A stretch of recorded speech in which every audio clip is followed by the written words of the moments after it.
Hello and welcome. Good morning, Vietnam.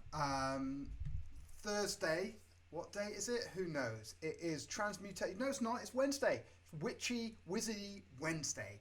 My name is Markabadi. It is such a pleasure to host these spaces, these intimate conversations with consciousness, these odysseys to exploring what's really going on inside the heart and central location of the unified self. Simple as that. Today I have a wonderful guest, Tani Thole. Thole. Thole. Thole. Thole. Thole. Thole. Thole. Thole. I like Thole. Tani Thole. Tani is a wonderful being. Tani is in fact, I'm going to bring her on as I introduce her. Or maybe I'll introduce her. Are you still eating? Yep. Okay. Tani, welcome. Allow me to introduce you, please. I'm so happy to have you on. I labeled you as a plasmonic crystal.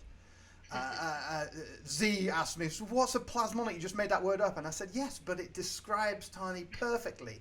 Plasma is the point between blending opposites, the burning point of transition. So I said you're a plasmonic crystal from the Light Dark Institute.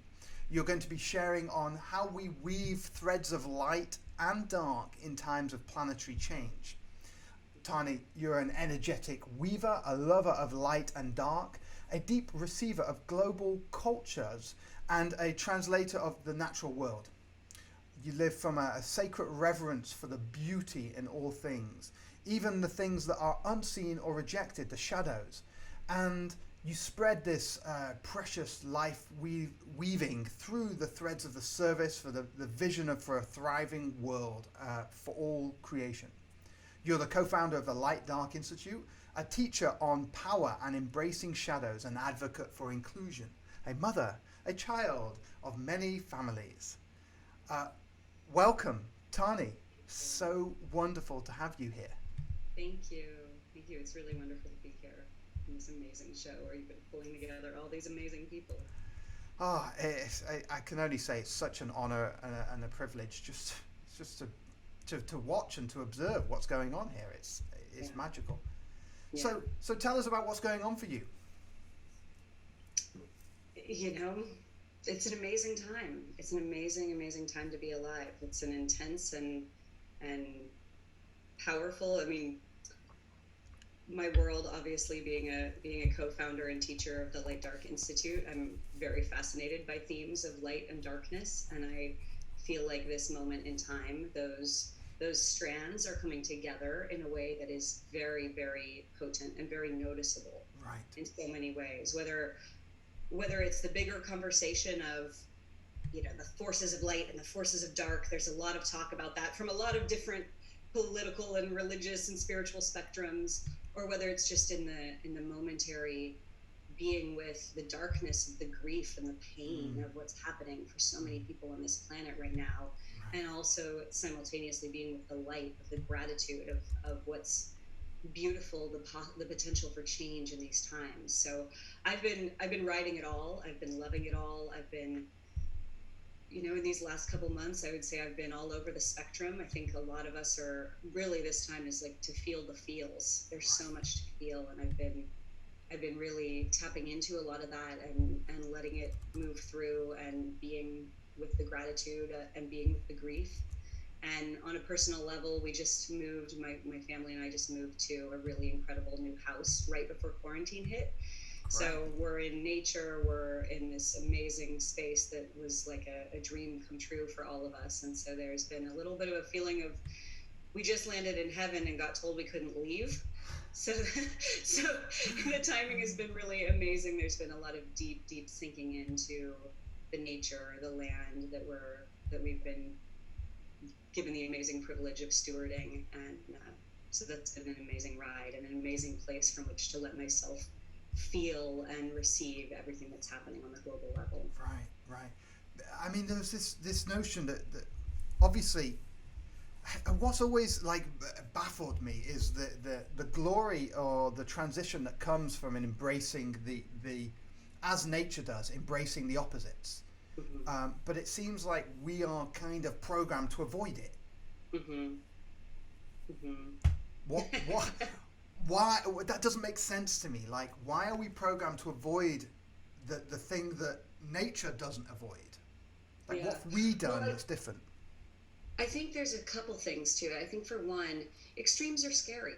We all have our range that we're used to living in, and maybe we're willing and able to play with the sort of edges of that, expand the edges a little Mm, bit. mm, But for most of us, if we go too far in any given direction, obviously, it's kind of obvious if we go too far in like the dark, scary, bad directions, there's going to be some natural inclination to pull ourselves back. yeah. But also, if we go too far in the good, amazing, filled up, magical directions, oftentimes also our system kind of freaks out and tries to pull us back to homeostasis. Mm, And so those extremes, the reason that we often avoid them is because it's the unknown.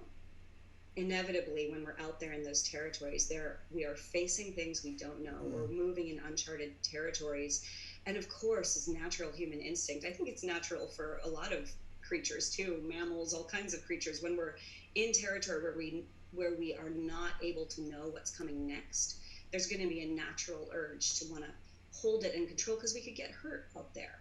mm. And so it's easy to want to push away those edges, kind of stick our heads in the sand, so to speak, and just remain in this particular comfort zone.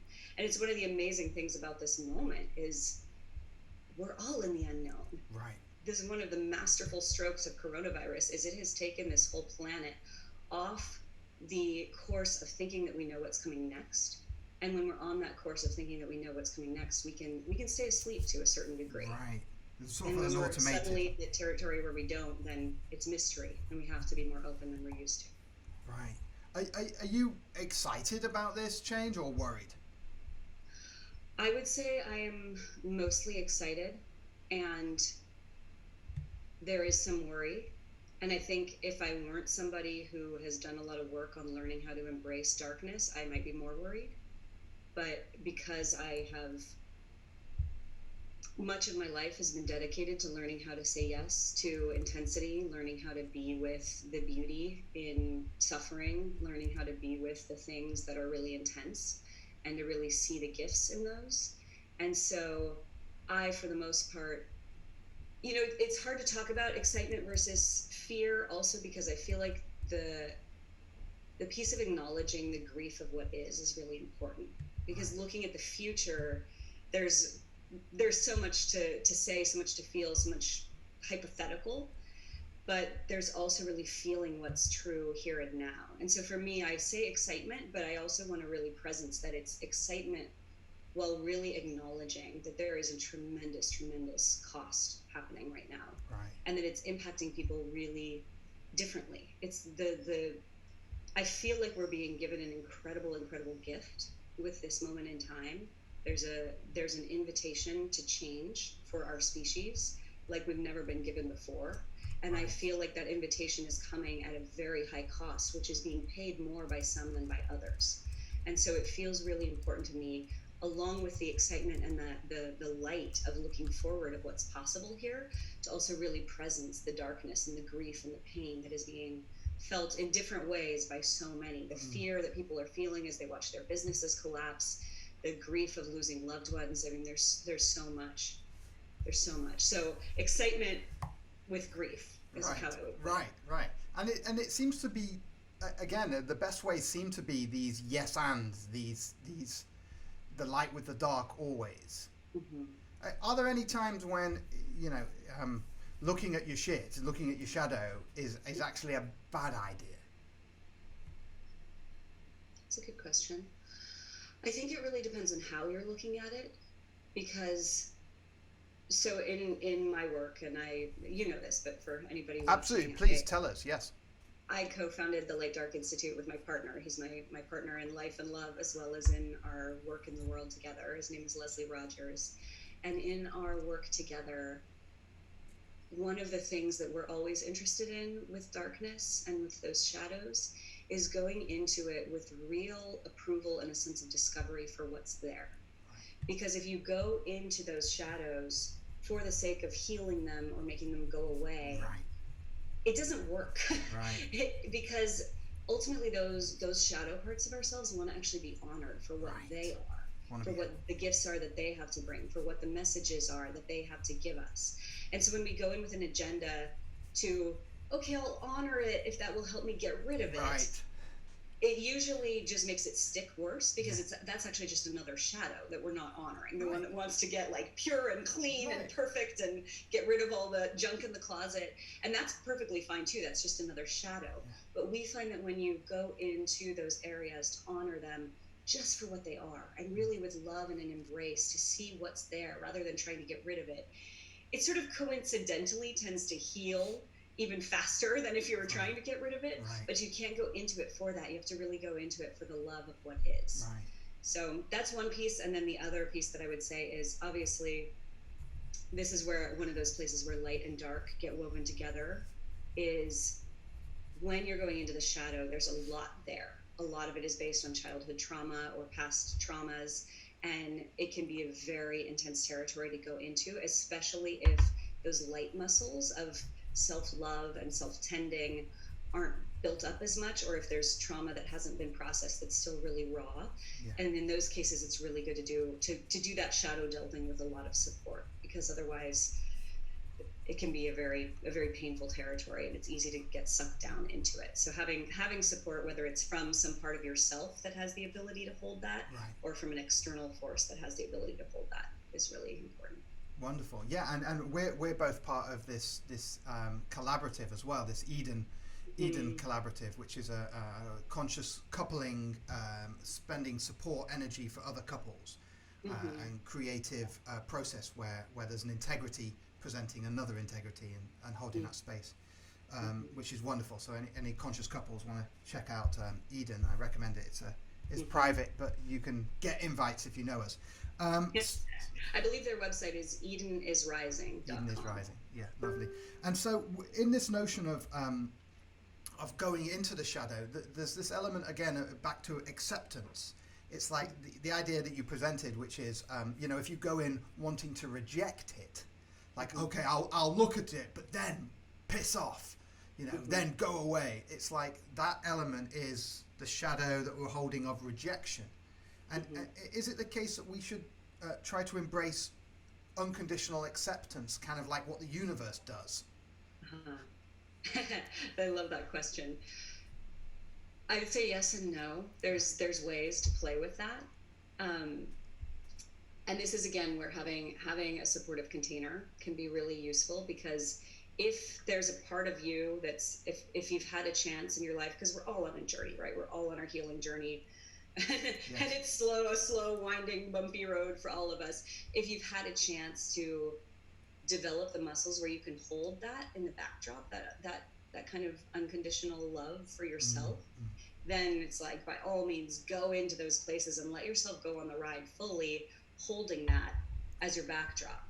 Otherwise, it's really good to have a container. One of the things that we do in our work, in our workshops, and in our private work, is because we're able to hold that container for people. So then we just open the floodgates on what are the creatures there. We work, we have a concept we call the Dark Archetypes, which are fondly known as the Dark Archetypes. Brilliant. Which are things like the arrogant disdainer, the needy wretch, the violent destroyer. And when we're inviting those out, obviously we always set a really tight container around consent and physical safety and all of those things. But when we're inviting those out, we're really going into them. We're not going in to say, you can't go into the arrogant disdainer with unconditional love, because that was like, you and your cute little love. Oh, aren't you so sweet and glowing? Aw. It's not going to buy it, right? So you have to actually let yourself go into that part that's judgmental, that's critical, whatever it is, and find the beauty that's there, because that one has so much wisdom. It has so much to offer. Right. I love that with the archetypal work. I mean, it's something that I'm very passionate about as well. I'd definitely like to talk about it. What is the what's happening when we embody an archetype that gives us this ability to spend it, heal it, allow it to be heard? I mean, what's really happening, because like where does the personality of Markabadi exist when Markabadi is playing or embodying the archetype or the dark archetype? Well, the personality is really, I think, always a collection of many characters. There's sort of our essence at root, but there's almost no moment when we're not showing up with some flavor of these different characters in us. I think it's Oscar Wilde who has the really wonderful quote, I contradict myself, for I contain multitudes. I'm not quoting it exactly right. I haven't used it in a while, but it's like, sounds good. Yes, I contain multitudes. We all contain multitudes. Right. There are so many creatures in us. And when we have the notion that we shouldn't allow certain ones, then we sort of overemphasize these other aspects of ourselves, and we can begin to identify with those as our personality or who we are. But at the same time, those other forces are there. They're driving us under the surface, and oftentimes, like when you put a lid on a pot of boiling water, they can spill out the sides. But when they do, usually it's without our conscious awareness. We're not necessarily in the driver's seat. Yes. So those are all still parts of our personality, but they're just coming out in subtle passive-aggressive ways, or maybe, we just suddenly lose our shit and blow up at a loved one, or, so they're still there. They're still part of us. And this is really about weaving them in so they actually get to be part of our conscious palette of colors that we can use as we dance through our life. Wonderful. So I mean, obviously not building up the pressure of repression. I mean, you're using my metaphors here. I talk about the pressure cooker. And so you can boil water all day long, but if you put it in a pressure cooker, the pressure's going to build up, and then if you try and take the lid off, there can be an explosion and people can get hurt. So in the sense of that, should we be inquiring as to ourselves, what am I saying I shouldn't do, or what am I saying I shouldn't be, in order to give that permission to be? Is that kind of like a good tactic? Like, what am I holding back in myself, and how can I honor that by like embodying it? Ugh, I feel angry today. I mean, I'm often doing accents and voices, and then it feels like it's gone. Yeah. Well, I love what you just did there, because that's actually a really important piece of what we do in our work, and I realize I haven't mentioned that yet, which is humor and being playful with it. Right. Because oftentimes, as I was mentioning, having a supportive container for going really deep is really important. But there's so many ways to play more on the surface of it with humor and with that sense of being playful. Like one of the things that my partner and I do when we notice that one of us is getting in a funky, crunchy spot is we do a 30-second complaint container where we'll put on the timer, and the other one is invited to just throw a tantrum and just but bring in the kind of campy humor, like, well, you said that, and I just think that you are the most stupid creature ever, and I want to show you that I am so much better than you, but actually I feel really small, and it makes me hate you, and it makes me want to punch your face in. We'll just do that, kind of just pop it out like that, and giving a chance to sort of be in those creatures that are there and give them airtime like you said, it often moves it through. But even if it doesn't, then there's more to explore there. But using humor and using play is really valuable. And so to your question of looking to the areas, and I'll just note that it's really funny that we're going so deep into this, because our work has been shifting, and there's other things that are actually more alive for me in this moment. So I love that this is sort of going down this trajectory of this work that I've been teaching for many years, and it is so potent. But it's also kind of funny because my attention is elsewhere a lot these days. But at any rate, to your question about should we be looking for the areas that are rejected, I think yes, because those are parts of us that are both crying out for love and also really offering tremendous gifts, really offering us so much wisdom that we could really, really benefit from in so many ways. The arrogant disdainer that I mentioned earlier, that one is so good at helping us with discernment. We might think of it as like, oh God, I'm too judgmental. I shouldn't be so judgmental. What's wrong with me? We're judging our judge. Right. But in reality, if we let ourselves play with that one, it's like, these 10 people are beneath me. I only want to hang out with that one person who's at my level. Right. There's actually a clue there of who do you want to be spending your time with. who's nourishing you in connection. So there's a lot to be learned from each of these. Yeah, it's like behind all words there is a magic. There is a what about this notion that people talk about, that the words are the spells, and so they want to be careful with what words they use. How does giving life to archetypal arrogance or archetypal non-accepting, rejecting voices, how does that connect with that notion that we should be integral with our words? Like, how does playing the non-integral interact with the shouldn't we be direct and succinct with our words? Well, I think most of the time when I see that strongly held belief about being very careful with your words and casting spells with them, I tend to see that coming from a pretty light-oriented frame, where it's like we're all going to be peace and love, and we're going to focus on harmony and focus on manifesting what we want, and it's very looking towards the light. And the challenge with that is that there's almost always an inherent dismissal of the dark, which just drives it into the unconscious. It just drives it to where we're out of the driver's seat. So it's not that we're not weaving those spells, we're just weaving them where we can't see them. We're just weaving those dark spells of judgment and rejection, but it's like, push it away, that's not me, I'm a light being. I did that for many years. I went through a period of actually about 3.5 years in my life where I very intentionally rejected my dark side. I had some experiences. It's a long backstory, but I was very drawn to kink, to BDSM, and at one point I had an experience with that really burned me, and I was like, okay, this is my proof that that's bad for me. I'm not going to do that anymore. I swore it off. I swore off all darkness. I just went towards the light. It was like pure positivity. I wouldn't listen to music or read books or watch shows or anything that had any flavor of darkness or negativity or being a downer. And I did a lot of really powerful healing and a lot of really beautiful growth during that period. But I also kind of dried up and died inside, and I didn't realize that until the darker side came back online with a gusto unexpectedly one day. And also one of the things that I really realized in that period is there was so much dismissal of what was happening in me, but that didn't mean that it wasn't still happening. For all my positivity, for all my peace and love, for all my light fairy healer, I think the judgments, all of that was still running. It was just running a few layers down where I couldn't hear it clearly. I think this was reminding me of I think it's Carolyn Elliott.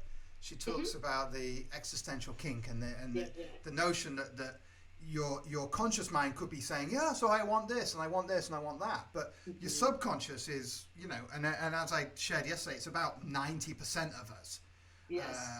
And the subconscious processes, all this data, while the conscious mind thinks it's driving, and it's just the little captain at the top of the ship, but doesn't know what's going on in the engine room, or and so making are we making the shadows light, or are we just going into the shadow and sitting in the dark? Well, I think all of the above. And again, this is one of those territories where the level of depth that you can go to with exploring and playing with the shadow it's actually mind-blowing. There is so much in there that can just turn your notion of who you thought you were and what you thought life was really upside down, but in really powerful, amazing, beautiful ways. Like, it will help you find your power to be who you are here to be on levels that you could never imagine. But it's deep work.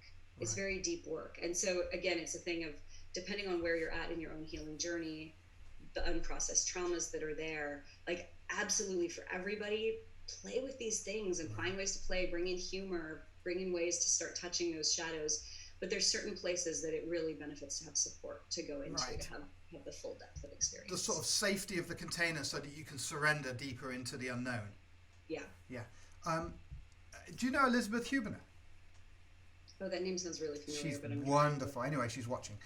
She was asking about or making the statement that when we go into these shadow sides and we embrace them and sort of integrate them, do we become more like do our words become more magically effective because they've got now sort of like herd shadow behind them? Mm-hmm. Yes, absolutely. Right. I mean, I think we all knew the answer. I was trying to phrase it in a question that was going to stimulate more talk. Anyway.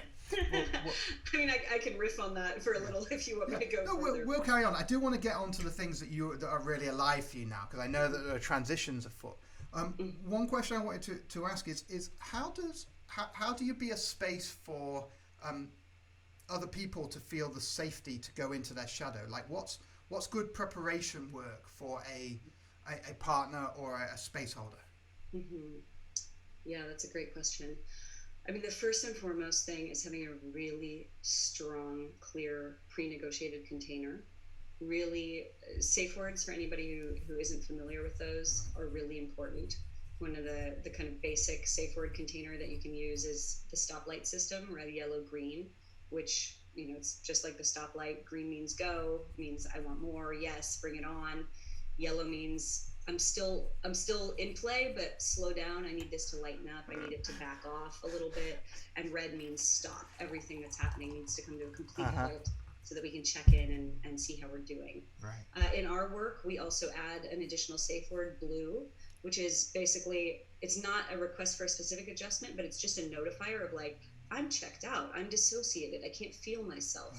Because often when we're in that blue state, we don't have the wherewithal to call another safe word. Right. And so it's good to just tell our partner that we're playing with so that they have a sense of like, oh, okay, this person's not totally in their body or they're in some freeze state. Maybe I can adjust it this way a little or check in some way to help bring them back in. So having safe words is really important because that's how you can prevent from going to areas that are actually too much. But it's also important to acknowledge that depending on where we're at in our journey, many of us have had a lot of consent violations or were grown up in ways that we had a sense that our voice didn't count. We weren't allowed to have boundaries. And so we're not all going to be fantastic at using our safe words. So it's really good to just practice that muscle a little bit by bit. You can even play, like one of the things we teach at our workshops is to actually sit down with a partner and practice playing with your yellow. Like, okay, if I poke you here, now poke a little harder, now poke a little harder. Right. When do you say yellow? There's gentle ways to play with it, to just start getting your voice out and getting practice saying those things. So that's a really important part, having a negotiation in advance of like, what do we want to explore? Really both setting an intention clearly of like, what is the breakthrough or what is the spot in myself that I'm wanting to touch? And then also getting clear about desires. Like, this is the kind of play that we're wanting to engage in. That can be really helpful. Right. And then just really being mindful, being sensitive to each other. Often when we're touching into these realms, if one person is sort of holding space for the other person, you want to obviously be as tuned into them as you can to see if there's things that are coming out that feel a little bit off, and how can you maybe support them in adjusting a little bit more towards it. It's a big can of worms, so there's a lot to say about it, but consent and container is really important because that helps create the safety to then let those parts know, because those parts of us have been attacked and abused all our lives long by the outside world and by ourselves. It's actually tremendously scary to start to let them out. Absolutely, yeah. And so setting up that safety is really helpful to make space for them to start to come. Wonderful, I love that. And so if you notice something, so you're the primary supporter of the person going into their shadow, and if you notice something, how's the best way to feed that back to the person going through the process? Well, it really depends on what's coming out, and it also depends on your comfort level with meeting it. Because I would say if you're trying to facilitate or hold space for someone going into a shadow spot, and the thing that arises in them starts to hit on a trauma or a trigger for you, right, that's really important to notice in yourself. If you're starting to get into a territory where you're getting triggered or scared because you actually can't hold them well at that point. And at that point, you as the holder might need to call a safe word. And so it's important that the container be set up that both parties have that ability, because it doesn't serve anybody to be trying to hold space for someone when you're knocked out. Right. So that's one really important part of it. If whatever's coming up in them is something that you actually feel able to meet, then by all means meet it. It's like, somebody might be saying, oh, well, I'm the most powerful thing in the world. And you're like, Yeah, I don't really buy that, because that's drawing them out. That's actually pulling them deeper into owning their Right. power. So And if you're ready to meet that, then by all means meet it. But right, otherwise, right. So you can meet it with the kind of direct, like, you know, Carl Ellis direct thing, like, you know, no, I don't agree, as opposed to kind of taking the client-centered reflective process of like, well, how does that make you feel, and like being really soft. Like, you're saying that the space holder can also be a sort of direct and pokey. Yes, it's one of the things in our work that we do. We actually, how we began our work and still do it. It's one of the things that's weathered the many transitions in our work. Is our private work. We use a container called the Light Dark Experience, which is a 2.5-day, 2-night intensive. My partner and I hold together with just one client or one couple for the entire time. And there's a bunch of pre-work and post-work, and in that, because it's such a deep dive, and we've gotten their entire backstory, their entire history, and we've set some really powerful intentions, set a really powerful container. When we go in there, one of the things that we do that's really part of our job is we provoke the hell out of our clients until they hit their breaking point, where all those years of bottled rage and all the years of everything that's been stuffed comes out, and they want to like destroy us, murder us, whatever's coming. But that's the moment after they've had a chance to do that. And particularly because so many of us fear crossing those thresholds, because we have the belief, if I really let go here, I'll actually cause harm. I will actually hurt someone. And I know from having put myself on that line many, many times over, and put my body on the line, because we're in direct physical play with our clients in this experience. I've been on that line with people many, many, many times, and they cross over and they don't actually physically harm us. They don't actually destroy. They bring out all the energy of it. They might pound the floor right next to our heads and envision that they're smashing our heads in, but they don't actually smash our heads in. And of course, there's two of us there to make sure no bodies get hurt, just in case. But having a chance to go that far, to the point where we actually lose our shit, is such a gift. Right. It's such a gift, because then we get to know that actually on the other side of that, A, not only are you so incredibly powerful, so much more powerful than you ever imagined, but B, you're still good. We think that we're bad. We think that we will do evil, bad, harmful things. And when we actually get to cross that threshold and discover, like, no, you actually can still hold yourself and still care for people around you, it's such a blessing. It busts all those stories that we have that part of us is just bad. That part of us is just too dangerous. Right. And that again, is... that one's a don't try this at home, kids move. Right. I mean, depending on where you are and depending on your level of facilitation and experience with different, there's certainly people that can try that at home, but I wouldn't recommend that for everyone. I mean, the integrity of the container and knowing your own edges, well, I mean, this is where it becomes a bit difficult, because knowing your own edges, you're going to go into the shadow where you don't know. Exactly. And so it's almost like as the unit, as the space, it needs to know its edges. Mm-hmm. But then as the individual, I suppose there is a surrender beyond your edge. Yeah. Beyond your comfort zone. Yeah. Well, this is again where it really depends if you're being held or not. If you're being held by a friend or a partner in a scene, or being held in like a professional capacity. But if you're just sort of two individuals going into it to play for your own sake, there's a lot more territory to be excavated there, versus if one of you is clearly holding space for the other in the exploration. Right, totally. And again, that spot where it's like, be mindful if you get triggered, if you're the holder, because shadows, there's a lot in there. Right. Wonderful. All right, good. I like that. Good shadow light talk. Tell us about now what's going on for you. What's really alive? Because you said there were other things coming up in your work and your life. Yeah. Well, it's interesting. We actually, about a little over a year ago, we hit the point with the Light Dark Institute where all of our workshops were selling out almost as soon as we opened registration, and so we hit this lovely issue of needing to increase supply to meet demand, and we put everything on hold. We put all of our group workshops on hold so that we could really go into a redesign process and sort of nominally look at how to expand our ability to work with larger audiences. But at the same time, I had been feeling for a long time a real desire to look at how this work that we've been doing for the last several years is so powerful, and we have so many people constantly saying, this has changed my life, this is radical, the world needs this is waking people up so fast, and we've had so much amazing feedback about it.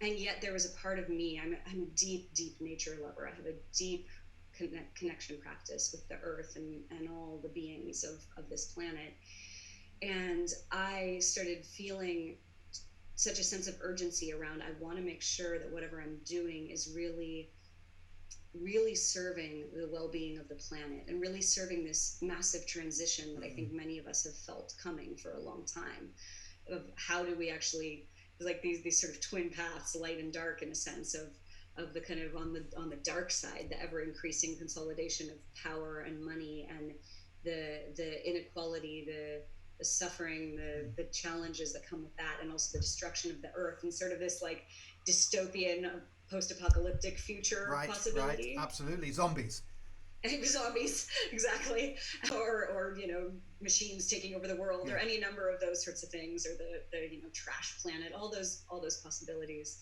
And then on the other side, this story of like the light side of the light warriors and all the forces of awakening and planetary change, and depending on your belief systems, aliens and all kinds of forces coming in to help support a transition to a new paradigm where we can really thrive and be in harmony with nature and be in harmony with ourselves and with each other. And I have to say, for all that I am a warrior of darkness as much as a warrior of light, I have a huge personal preference for the outcome where we live in peace and harmony with ourselves and each other and the earth.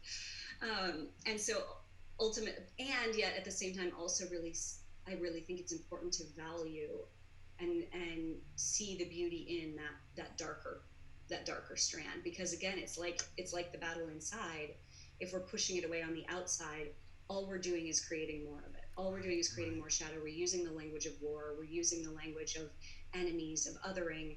And if you go on the other side, if you go into communities that might be totally politically opposite to you, that you might think, God, these are horrible people, how could they think these ways? But if you actually go in and are part of those communities, at their grassroots level, all they're doing is like, I love my family, I love my community, I want to care for the people that I want to care for, and then those weird people kind of scare me. It's like the same on both sides, whatever sides there are. And so when we're talking this global trajectory, even though I have my personal preference over here in the light, I think it's still so important to honor and value and love all of the dark, and not, again, it's like not to get rid of it, but to actually be curious and actually explore what's here, what's in this dystopian possibility that can so deeply serve. So that's part of it. And then for me personally, there was this sense as we were putting our workshops on hold to do this redesign, it was like, how do we, okay, this is great, we have to put our work on hold, so how do we use this moment to really see how we can serve this vision of a thriving future? That was my quest. Leslie's been doing a beautiful job of really holding the non-duality of the perfection of all of it as I've explored this. Fundamentally, one of the big threads in our work is the dance between agency and surrender. Right. And that's been like the journey of my entire adult life. I was 23. I was a very passionate activist, a labor rights and anti-racism and immigrants' rights activist, and all of my life was about that. And it was like, damn the man, we're going to bring down the system. And it was based in love, but it was also very much oriented in that paradigm of us versus them. Yes. And then I was traveling very much still in that paradigm, and had a massive spontaneous awakening into a state of pure, what we could call pure enlightenment consciousness, and just pure love, pure non-duality. Everything is perfect exactly as it is. All these forces I've been fighting against, I just fell in love with them. Right. And of course I came back and was like, well, shit, how do I be an activist now? Yeah. And so the dance between the sense of agency of like, how do we take a stand for what we believe in, and surrender, how do we really be with and receive and love what is a big, like, it's a big dynamic tension in my life personally, and it's been a big dynamic tension in our work. Yeah. So at any rate, that's sort of the backstory of what put everything on hold about a little over a year ago. And we've been on a much deeper, longer journey with that than we expected. Yeah. And at this point for me, since quarantine and all of this, since we actually can't do workshops, even if we wanted to, there's been a much deeper settling in of just really being in a deep listening, like a really new place of deeper levels of who am I? What is when I'm just laying my body on the earth and listening, what comes through? What is the impulse that leads me? Where is my joy in serving this amazing, massive mystery that is life? And really like slowing down and listening to what's coming through in that. I love that. A lot more I could say, but yeah, I love I love that notion of where is your joy in the serving. You know, this containing the Kali, the destructive force, and the constructive force, like that phoenix metaphor. He has to burn to re-emerge. It's enough to make you go insane. And so how does one, because the world it seems very clear out here, like from one perspective, it seems very clear. That's bad, that's good. It's like, there's no debate as to whether someone being beaten up in the street or raped or abused is good or bad. There's no debate. You know, it's clear. But that's from one perspective, and it's like one person's freedom fighter is another person's terrorist. So, you know, from one side they're like freedom fighter, another person, that's a terrorist. It's like the perspective determines reality. And so when we sit in this non-dual perspective, how do we maintain reality and be non-opinionated on it? I'm laughing because this is sort of the question that sent me round and round on the hamster wheel for many years, pretty much from when I was 23 until about a year ago in my own personal life. And it's also been the question that's sent us around, that's had this transition in our work take longer than we originally envisioned, because in a sense I was holding that pole of agency and that pole of, but wait, if I love something, I will always take a stand for their well-being. And for me, I feel the trees, the birds, the animals as family. Like I really directly feel them at that level of familial love. So of course I'm going to want to take a stand for them. Of course I'm going to want to stand up for what I love. And I've been sort of the one holding that pole more. And Leslie's been the one who's been holding more the pole of, but as soon as we do any of that, we make it not perfect. Right. And how can we still hold that all of creation is perfect and be in the beauty of what is? So we've been really in that dance and really in exploring, like, what is the sort of consciousness of the infinite, and then where do we also let ourselves be humans and have our human hearts that care and want things. So that's really, I mean, that's that question, not the answer, but the question is woven in to everything we do, to how we live our lives, to what we teach, and wherever we come out of it with our work. With, you know, we're still doing private work sort of quietly on the side, but however we wind up redesigning what we offer to the world, that question is going to be inherently laced through it. I love your point about that it's not the answer but the question. What is the, like, what is the advantage of questions, like being curious? Why is that so fundamental? Well, oh God, there's so many reasons.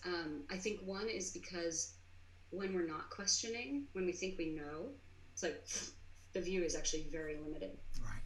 And so we inherently are missing all of what's out there.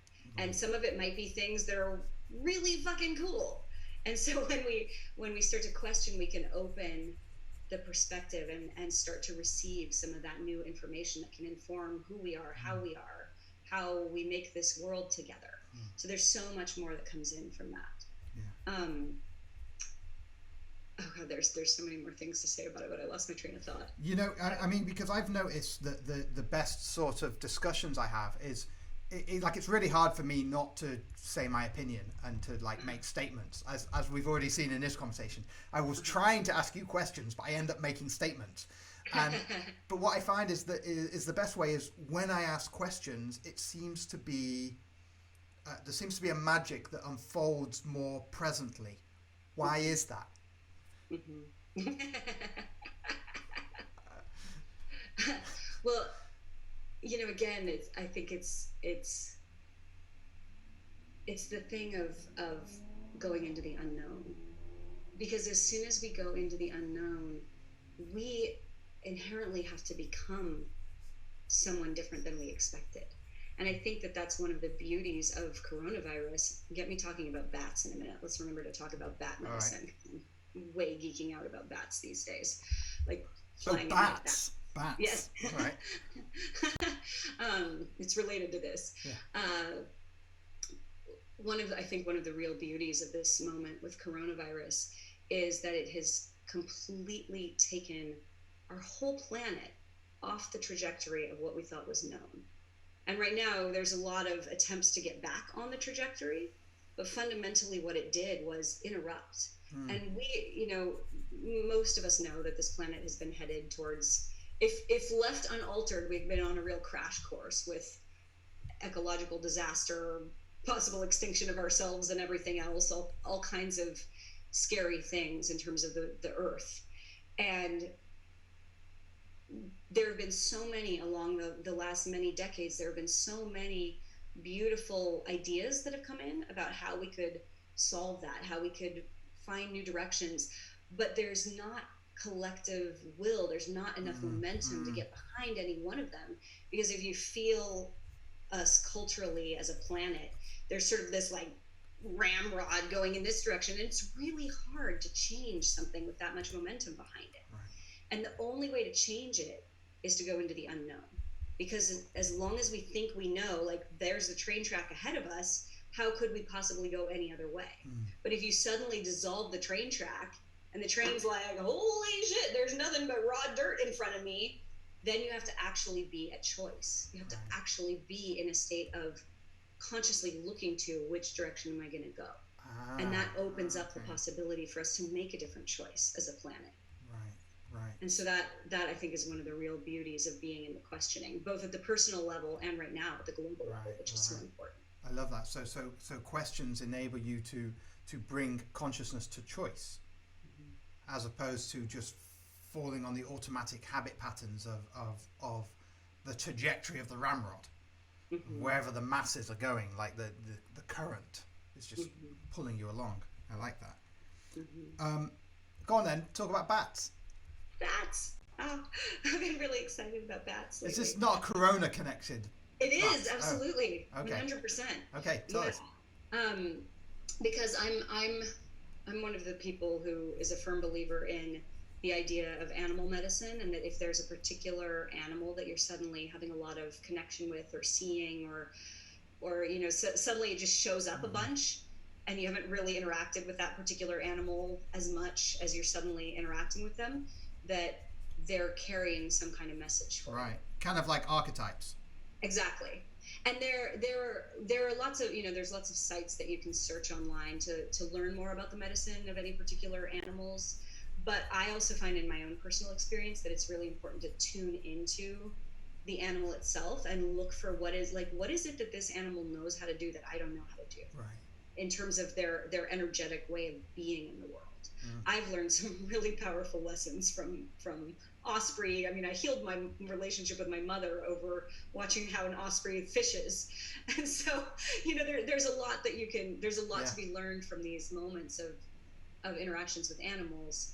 And so for me, when coronavirus started shutting down the world, and I learned that it most likely had its origin in bats, even if it came through other methods, some people believe it was later lab manipulated, or maybe it went through other animals to get to us, but there's a lot of belief that it originated in bats. So of course my mind went to, what is bat medicine? What is it that the bats are bringing us right now, that this virus apparently incubated in their blood for thousands of years without doing them any harm, that they were sort of like crafting and creating and brewing it to then unleash in this moment? what is the medicine that they're bringing us. And if you both, for me, through a process of both feeling into them and also doing research on their meanings in different cultures and contexts, it's been so powerful to realize how perfectly it matches with this moment in time. Because bats fundamentally are a symbol of death and rebirth, and they're a symbol of initiation.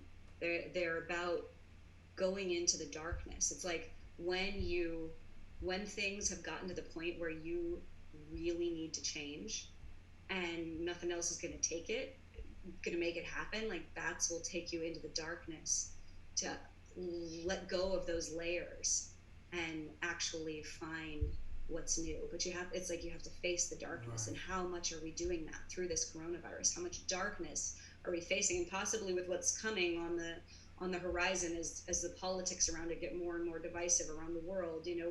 It's like we have to go through a period of darkness of that death, of that learning to let go of the old systems that were serving us, to be reborn, to have that initiation, to have that new life.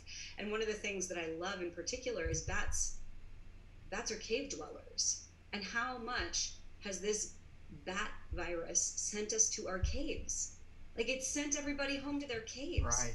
Reflect on to really go into the deep work. And I want to acknowledge here that it's not everybody, because I know that for people who are essential workers during this time, that it's been a really different and often, I have friends in that context, and I know it's often a really lonely experience that they're out working while everybody else is sending memes on Facebook about how we're all stuck at home. So I just want to acknowledge that this is not the experience of everybody.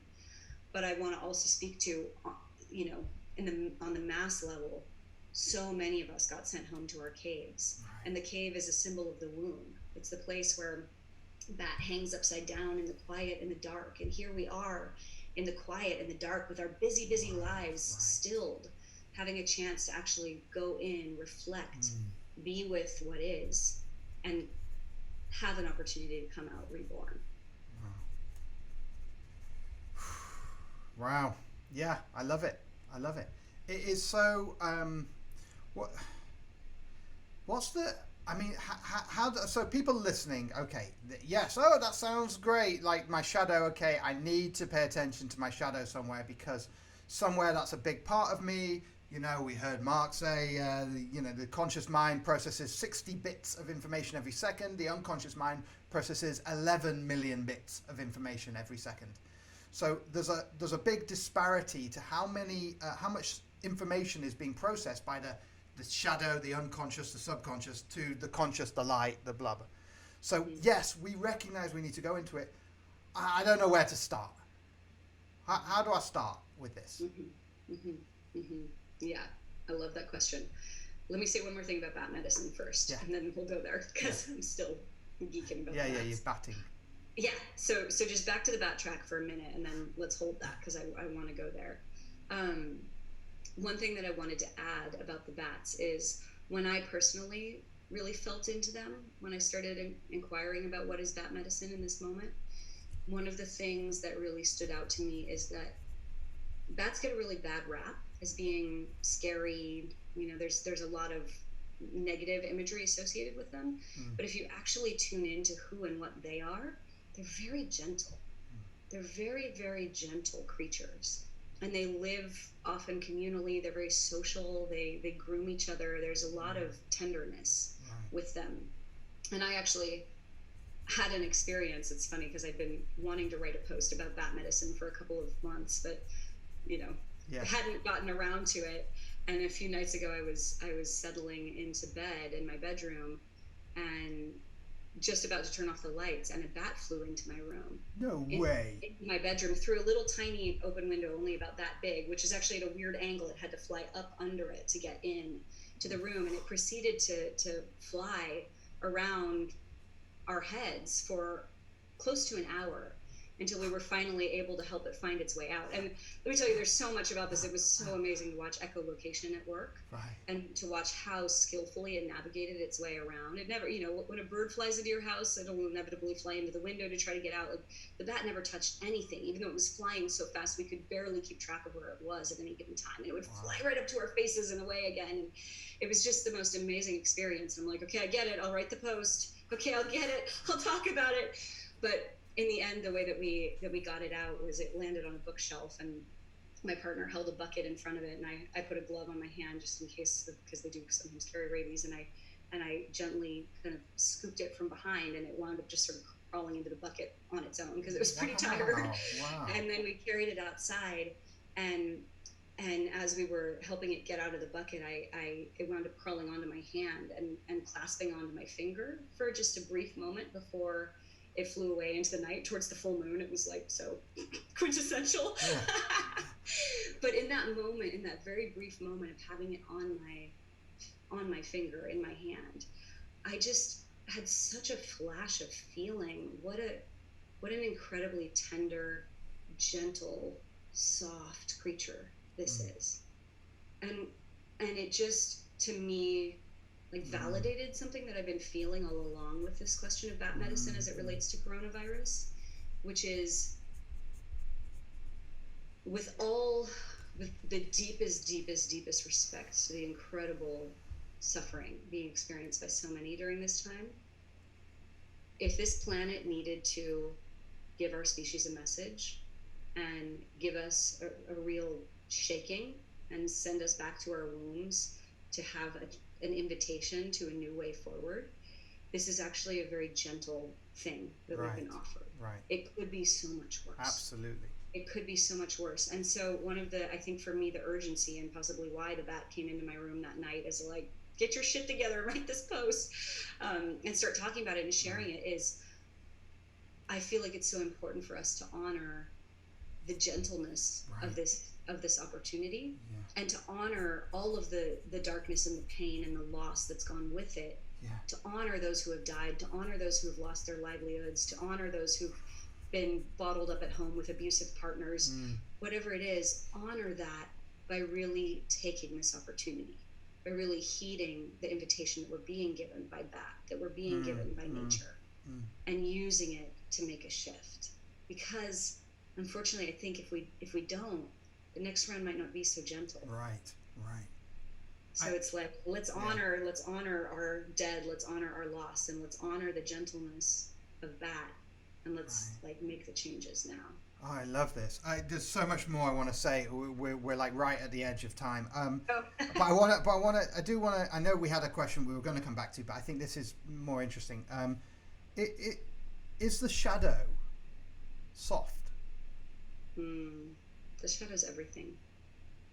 So it's hard as well, because what I was noticing in the story you were telling about the bat is it gets this bad rap. It's scary. It's, you even put a glove on in case it's got rabies. It might bite you, might attack you, suck onto your face, and so they get all these fear tactics, but really ultimately you witness the softness of the bat, the gentleness, and I suppose a question comes to mind is like, because one way that we could use the shadow to avoid the shadow is by demifying it. Oh, it's really scary in there. Don't go there. If you go there, it'll be the end. Like we demify it. So is it really ultimately and truly soft and like gentle and in need, the shadow? Yeah, it's a beautiful question. A lot of it is. I think one of the things we talk about in our work with Dark Archetypes is that the core dark archetype that's under them all is the one we call the needy wretch, which is that part of us that's just like mammals. We're social creatures. We need each other. We need love. We need care. And it's so vulnerable to let be seen, this part that's like, well, I'm just a heap. I need your love. I need your approval, please. And that one, when we actually let that be felt, is so soft. And that one is usually the one driving almost all the other strategies that might look really different. Like the arrogant disdainer doesn't look like a needy wretch, but it's often driven by that. So in one sense, yes, there is often softness under it. But this is one of those places where you can't go into it with an agenda. Because if you go in to find the softness, you're probably going to find something really different. Right. Because if that's the inclination of like looking for softness, then probably the hardness, the violence, the destruction are being disowned. And so when we actually go into the darkness, the most important thing is to go in with curiosity. Right. To just go in for discovery, to love on what is, and to receive the gifts of it. Just like in this global moment, what are the gifts that we can receive here? Because there is so much magic in the dark. Beautiful. Wonderful. Wonderful. So much wisdom and light and dark simultaneously. How can people find you, get in touch? Are you in the cocoon phase? What can people sign up for a newsletter to find out when you are emerging? What's happening? This is a great question. Yeah, very deeply in the cocoon at the moment. And we do have a website, lightdarkinstitute.com. Most of obviously all of our in-person workshops would be on hold right now anyway, even if we hadn't already put them on hold. Right. We are still doing private work. We're kind of limited in what we're doing on that front right now because we're really focusing on our cocoon phase. For anyone who wants a really deep dive, we are still offering the Light Dark experience, which is that 2.5-day, 2-night immersion one-on-one with us. We're offering some private sessions. They can find stuff on there, right. And certainly for the mailing list, because when we do reemerge, whatever it looks like, we'll share it there. Exactly. And sorry, that 2-day immersion, that's in person? In person, yeah. Nice, I like it. Yeah, we do it at a kink-themed bed and breakfast that has a dungeon, and we really go there. We really sounds fantastic. Go into some deep territory. All right, I'm in. I'll just have to get Z's approval. I think she'll be very excited. Tani, thank you so much for coming on. What a pleasure, and the wisdom you share. It's just so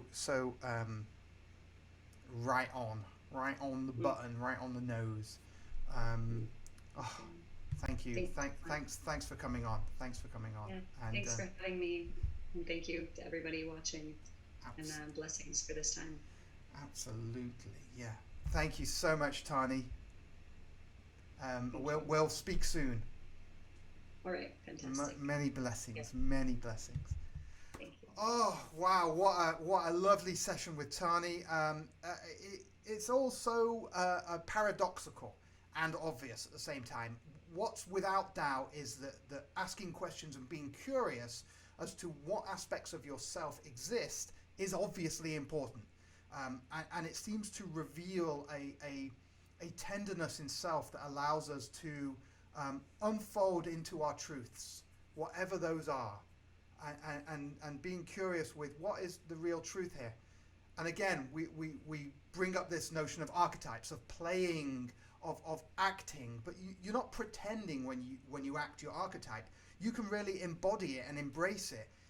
And it seems like that allows you to have a perspective, almost an observer perspective, with the archetypes. So the archetype's doing its thing, and it's being heard and being honored and being presented and held up, and like, yes, you can be you. I accept you, like nature accepts, like the universe accepts whether a star explodes or if one is born. It doesn't care. It's like unconditional. Hey, star, blow up. It's fine. Hey, star, be born. Create life. It's fine. Whatever. And in the same way, if we can offer that essence to ourselves, to our light and our dark, the shadow, the essence of acceptance, and curiously inquire with that presence of love, which is, I accept you, whatever you are, then it seems like we can be more integral with ourselves, more confluent, more present in the combination of all of our yin, our yang, our spiraling toroidal creation and destruction, the phoenix energy rising from the ashes of the destruction. We are both, and if we can allow ourselves to be both, it seems like that's where our real power is, both in the surrender and in the action, in the agency, as Tani said. Oh, wow. Wonderful. Thank you so much for joining us. Please like and share. Tomorrow we have Amit Gwasami who is a quantum physicist, wonderful quantum physics and consciousness. And then on Friday we have Sonya Barrett, who is another creative sharer of wisdom. I have a book, bookevolve.com. Check it out. And yeah, if you want to see more of me, Markabadi.com. Please like and share, and thank you so much for joining us. Such a pleasure, as always. Have a great Wednesday.